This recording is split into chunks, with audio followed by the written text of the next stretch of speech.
वालेकुम, मैं इमदाद सुमरो। माफ़ी नहीं मिलनी ऐलान हो गया है। आर्मी चीफ ने आज एक बार फिर कहा है कि जनाब किसी को माफ़ नहीं किया जाएगा, ना माफ़ किया जाएगा, ना बर्दाश्त किया जाएगा। अब इमरान खान साहब पैतरे बदल रहे हैं। अब वो आपको सुनने को मिला होगा कि खान साहब ने कहा है कि जनाब मैंने तो आसिम मुनीर को नहीं हटाया था। जनरल आसिम मुनीर जो मौजूदा आर्मी चीफ हैं, जिनको आर्मी चीफ लगने से रोकने के लिए इमरान खान साहब ने लॉन्ग मार्च भी किया था, पीछे पड़ गए थे, हाथ धोकर तकरीरें की थी, जलसे किए थे कि जी आसिफ जरदारी और नवाज़ शरीफ किसी मुहिब वतन जर्नैल को आर्मी चीफ नहीं लगाएंगे, वो किसी ऐसे को लगाएंगे जो उनकी करप्शन को तहफ़्फ़ुज़ फराहम करेंगे। उस वक्त भी हम कह रहे थे कि वजह जो है वो कोई और है, इमरान खान साहब की अपनी करप्शन, उनकी एहलिया की करप्शन। क्योंकि आसिम मुनीर साहब जो हैं उन्होंने इमरान खान साहब को जब वो DGISI थे सबूत फराहम कर दिए थे कि जनाब ये मलिक रियाज, ये आपकी एहलिया, ये हीरों के हार, ये हीरों की अंगूठियाँ, सारा कुछ हो रहा है। और इमरान खान साहब को बताया गया था कि जनाब हो सकता है कि आपको पता ना हो, लिहाजा ज़रा मंजीत थले डांग फेरो। खान साहब ने उधर डांग नहीं चलाई थी, आसिम मुनीर पर चला दी थी, उनको बतौर DGISI हटा दिया था। ये खबर मैंने आपको 2 अक्टूबर 2022 को दी थी कि हो क्या रहा था असल में। आर्मी चीफ DGISI, मैंने नाम उस वक्त नहीं लिया था, लेकिन मैंने बताया था कि एक बड़े अफसर ने एक बड़े सरकारी, जो सबसे बड़े सरकारी जो अहदेदार हैं यानी वज़ीर आज़म, उनकी एहलिया की करप्शन पकड़ ली है। जिसमें मैंने वो इमरान खान साहब ने घड़ियाँ बेची थी ना, वो जो घड़ी बेचने वाली खबर जब मैंने ब्रेक की थी, उसी में ही मैंने इशारे किनायों में बात बताई थी। अब इमरान खान साहब जो हैं वो उन्होंने एक बरतानवी किसी जरीदे में एक आर्टिकल छपा है जिसमें ज़िक्र हुआ है कि असल कहानी है क्या।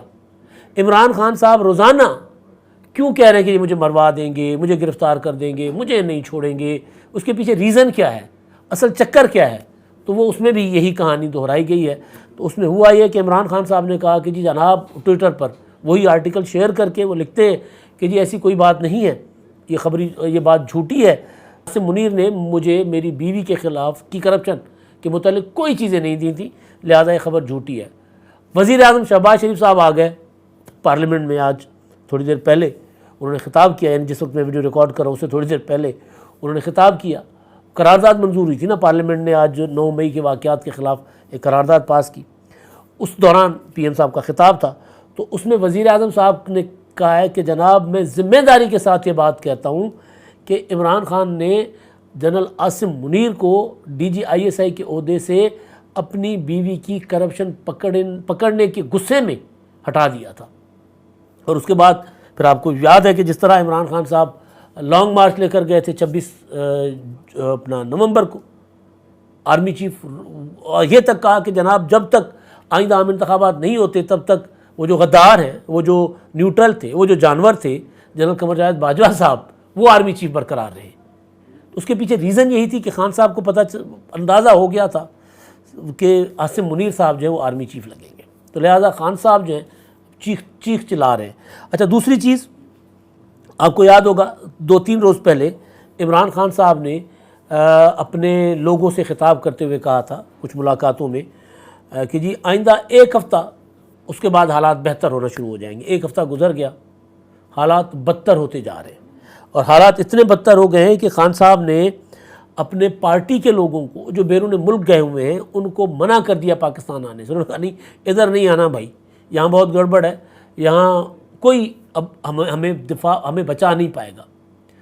अब बचाना, कानून से बचाने की बात हो रही है, जाहिर है। बाकी तो खान साहब ने जो कुछ करना था, यानी रैलीज़ निकाल ली, लॉन्ग मार्चेस कर लिए, जलसे कर लिए, इल्ज़ामात इतने लगाए कि जी मुझे आसिफ जरदारी, राणा सनाउल्लाह, शहबाज शरीफ इंटेलिजेंस इदारों के साथ मिलकर मुझे कत्ल करवाना चाहते हैं, DGC मुझे कत्ल करवाना चाहता है।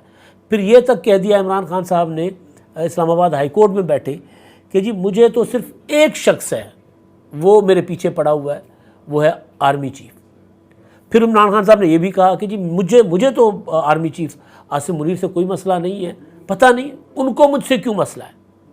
तो उनको मुझसे क्यों मसला है, क्या मसला है, वो ये बात जो है, जो अब पहले तो हमारा लोकल मीडिया ये बात कर रहा था ना, हमारे जैसे यूट्यूबर्स बात कर रहे थे, हमारे जैसे सहाफ़ी व्लॉगर्स बात कर रहे थे।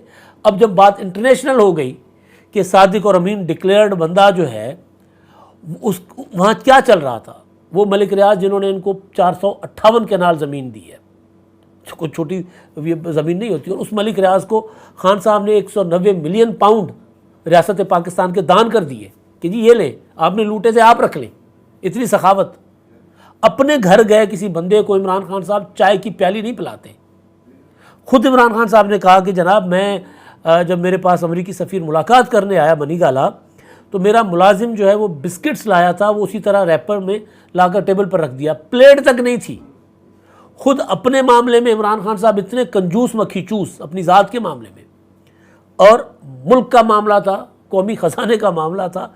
190 million pound national crime agency बरतानिया ने मलिक रियाज के पकड़े और खान साहब ने वो उनको वापस कर दिए। बदले में ज़मीनें ले ली, बदले में हीरों के हार ले लिए, बदले में 5-5 कैरेट की अंगूठियाँ ले ली। मंसूर अली खान ने जो कल मुलाकात की इमरान खान साहब से, वो कह रहे हैं कि जी इमरान खान साहब कहते हैं कि नहीं जी वो बुशरा तो हीरा जवाहरात पहनती नहीं है।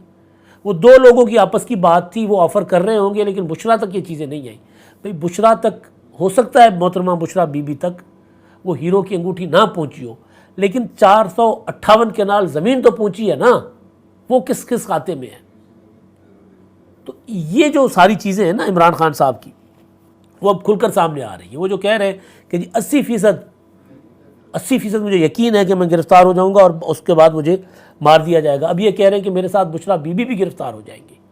ज़ाहिर है अलकादिर का जो अलकादिर ट्रस्ट का 190 मिलियन पाउंड का जो स्कैंडल है, उसमें अगर कोई चीज़ इमरान खान साहब कोई अपने आप को साबित करेंगे कि जी ये किसी तौर पर भी ये नाजायज़ चीज़ नहीं है, ये कह देना कि जी मैं तो एक खैर का काम कर रहा था, मैं एक यूनिवर्सिटी बना रहा था ताकि वहाँ पर रहूनियत वो कहते हैं ना, रहूनियत की तालीम दे सकूँ, बच्चों को पढ़ा सकूँ, और इसलिए मैंने ज़मीन ले ली, तो ये तो कोई रीज़न नहीं है। मैं आपको बताना पड़ेगा कि वो ये ज़मीन तो ले ली, तो 190 मिलियन पाउंड क्यों दिए मलिक रियाज साहब को। तो ज़ाहिर है अपना उनको किया हुआ आगे आ रहा है, तो उनको पता है कि जी सबूत कोई नहीं है, बचने का दिफा के लिए कुछ नहीं है, तो लिहाजा खान साहब जो है उनको अंदाज़ा है कि वो गिरफ़्तार होंगे। अब आपको मैं थोड़ा सा पीछे ले जाता हूँ। इमरान खान साहब ने जो कमर जावेद बाजवा के ख़िलाफ़ एक कैंपेन की थी, चलाई थी ना 8 मार्च के बाद, 8 मार्च 2022 जब तहरीक अदम एतमाद पेश हो चुकी थी, उसके बाद न्यूट्रल जानवर जलसे जुलूस जो कुछ कर रहे थे, वो बेसिकली कमर जावेद बाजवा के ख़िलाफ़ कैंपेन तो थी, लेकिन आने वाले जर्नैल आर्मी चीफ उसके ख़िलाफ़ या उसको पहले से खौफजदा करने की वो मुहिम थी बेसिकली, कि जी जो मेरे अगेंस्ट जाएगा मैं उसको इस तरह पब्लिक में जाके रुस्वा करूँगा, नाम ले के, जानवर कह के, गद्दार कह के, मीर जाफ़र कह के बदनाम करूँगा। असल में वो इमरान खान साहब का एक बड़ा पुराना तरीका है कि वो वक्त आने से पहले कोशिश ये करते हैं कि वो जो चीज़ें उनके अगेंस्ट होने जा रही होती हैं उसके ख़िलाफ़ एक माहौल बना लें। फ़र्ज़ कर लें नहीं, बल्कि मिसाल एक मैं आपको दे रहा हूँ। रेहाम खान ने किताब लिखी थी इमरान खान साहब के ख़िलाफ़, चर्चा हो गया कि जी रेहाम खान की किताब आ रही है 2018 के इंतखाबात से पहले। वो किताब कहीं ना कहीं से अभी मार्केट में नहीं आई थी, वो कहीं ना कहीं से इमरान खान साहब ने वो अरेंज की, वो हमज़ा अब्बासी ने अरेंज करके उस किताब में जो जितने गलीज़ चीज़ें इमरान खान साहब के मुतालिक उन्होंने लिखी थी ना रेहाम खान ने, वो ठीक थी, झूठ थी, वो उनकी अलियाँ थी, उन्होंने वो कर लिया जो कुछ वो समझती थी कि ज़मान बनी गाला में हो रहा है, वो सारा उन्होंने लिख दिया था उसमें। बल्कि उन्होंने मेरा ख्याल ये भी लिखा है कि इमरान खान साहब उनको बताते हैं क्योंकि इंडिया में भी उनके बच्चे बुच्चे हैं, तो खैर वो उनका ज़ाती मामला। तो इमरान खान साहब ने वो इससे पहले कि वो किताब मार्केट में आ जाती, किताब के डंग निकालने के लिए, उसका असर ज़ायल करने के लिए खान साहब ने वो हमज़ा अब्बासी को टीवी पर बिठवा कर और वो सारे के सारे पढ़कर उन्होंने कहा कि ये है, अब आओ, डिफ्यूज़ हो गया। बिल्कुल इसी तरह इमरान खान साहब एडवांस में तैयारी कर रहे हैं कि जी देखें ये मेरे ख़िलाफ़ कोई सबूत नहीं है, ये मुझे मरवा देंगे, मुझे गिरफ़्तार करवा देंगे। और फिर जो मैं बता रहा था कि बाजवा साहब के अगेंस्ट जो कैंपेन थी, बेसिकली वो आने वाले आर्मी चीफ जो आसिम मुनीर थे, इमरान खान साहब को आइडिया था, उनको खौफजदा करने की कैंपेन थी एडवांस में, हिफ्ज़ मा तक़द्दुम, कि जी पहले कर लो, इससे पहले कि वो हमला करें उनको डिफेंसिव कर लो। क्योंकि पता था इमरान खान साहब को कि उन्होंने क्या क्या कांड किए हुए हैं और सारा कुछ, और वो फाइल उस तरह अपना लाल वो क्या होती है उसके साथ पट्टी के साथ वो बांधी हुई फाइल, वो उसी तरह पड़ी हुई है आज भी। ज़ाहिर पड़ी हुई थी, उसके बाद फिर ये 190 मिलियन पाउंड इसी वजह से तो ऊपर आ गए ना, वरना तो फिर बहुत मेहनत करनी पड़ती नैब वगैरह को। तो खान साहब ने जो बाजवा के ख़िलाफ़ कैंपेन चलाई थी वो बेसिकली डराने के लिए थी आसिम मुनीर को। मगर आसिम मुनीर, मैंने आपको कई बार गुजारिश की है कि वो डरने वाली चीज़ नहीं है। ज़ाहिर है आर्मी चीफ तो किसी से नहीं डरते ना, और ख़ास तौर पर वो आर्मी चीफ जो कहे कि जी मैं आइन और कानून पर चलूँगा, जो पार्लियामेंट में आकर कहें कि जनाब मैं तो वो काम करूँगा जो मुझे पार्लियामेंट कहेगी, पार्लियामेंट पॉलिसी बनाए और मैं उस पर अमल करूँगा, तो उसको मेरा ख्याल है डरने की ज़रूरत नहीं होती। जिनके सियासी अज़ाइम होते हैं, बाजवा साहब जैसे, जो एक्सटेंशन लेना चाहते हैं, जो कभी इमरान खान को भी साथ मिलाया हुआ है, शहबाज शरीफ को भी साथ मिलाया हुआ है, जरदारी साहब को भी आगे लगाया हुआ है, और सबको आसरा दे करके जी मैं आपको इक़्तिदार में लेकर आऊँगा, मैं ये करूँगा वो करूँगा, उस तरह के जर्नल जिसके अपने मफादात होते हैं वो डरते हैं। ये ज़ाहिर आसिम मुनीर का जो अब तक का ट्रैक रिकॉर्ड है, अब तो 9 मई के वाक़यात के बाद ज़रा पाकिस्तान डिफरेंट है ना। 9 मई से पाकिस्तान से पहले पाकिस्तान कुछ और था और पीटीआई कुछ और थी। 9 मई के बाद पाकिस्तान कुछ और है और फ़ौज कुछ और है, फ़ौज का रवैया कुछ और है। वो जो फ़ौज के अंदर इमरान खान के लिए मोहब्बतें थीं, 9 मई के बाद वो भी नफ़रत में बदल गई। वो लोग अब इमरान खान साहब का नाम तक लेना पसंद नहीं करते। जिस तरह जो कुछ हुआ 9 मई को, शोधा की यादगारें जलाई गई, मुजस्मे तोड़े गए, तो खान साहब का ख्याल था कि डर जाएंगे आसिम मुनीर साहब, और उसके बाद मैं उसी तरह वो जो धौंस और उसकी सियासत है वो मैं करूँगा। नहीं हुआ ऐसा। वो आसिम मुनीर ये 9 मई के बाद और ज़्यादा स्ट्रांग होकर सामने आए। आज की जो बात है, आज रावलपिंडी में उन्होंने आर्मी के शोधा के और गाजियों के एजाज़ में एक तकरीब थी, उससे उन्होंने ख़िताब किया है। उसमें एक तो उन्होंने कहा कि जी 25 मई जो है वो होगा यौम तकरीब शोधा मनाया जाएगा, ऐलान किया उन्होंने। यानी एक और ख़िताब आर्मी चीफ़ का और आएगा 25 मई को। जो आर्मी चीफ़ 29 नवंबर गुज़िश्ता साल से मई तक खामोश थे, कहीं नहीं बात करते थे, अगर बात करते भी थे तो वो ISPR उसको रिलीज़ नहीं कर रहा होता था। लेकिन 9 मई के बाद वो अब तक 3-4 खिताब फरमा चुके हैं और 25 मई को एक और फरमाएंगे। तो आज जो उन्होंने बात की है, उन्होंने कहा कि जी ना माफ़ी देंगे किसी को, ना बर्दाश्त करेंगे इस तरह के हमलों को। खुला पैगाम है, वाज़ेह पैगाम है, और ये पैगाम ज़ाहिर इमरान खान साहब के लिए है, और ये पैगाम उनके लिए भी है जो इमरान खान साहब को तहफ़्फ़ुज़ दे रहे हैं। आज रावलपिंडी की एक अदालत, बल्कि लाहौर हाई कोर्ट का जो रावलपिंडी बेंच है, वहाँ तहरीक इंसाफ वाले गए थे ज़मानतों के लिए। तो आज पहली बार किसी अदालत से सुना है, उन्होंने कहा कि जी आप लोगों के लिए तो कोई हमारे दरवाजे बंद हैं, आपको हम किसी किस्म का रिलीफ नहीं देंगे। आप शोधा की यादगारें जलाते हैं, आप तनसीबात पर हमले करते हैं, कौमी इमलाक जलाते हैं, और फिर हमारे पास आते हैं कि हम आपको ज़मानतें दें।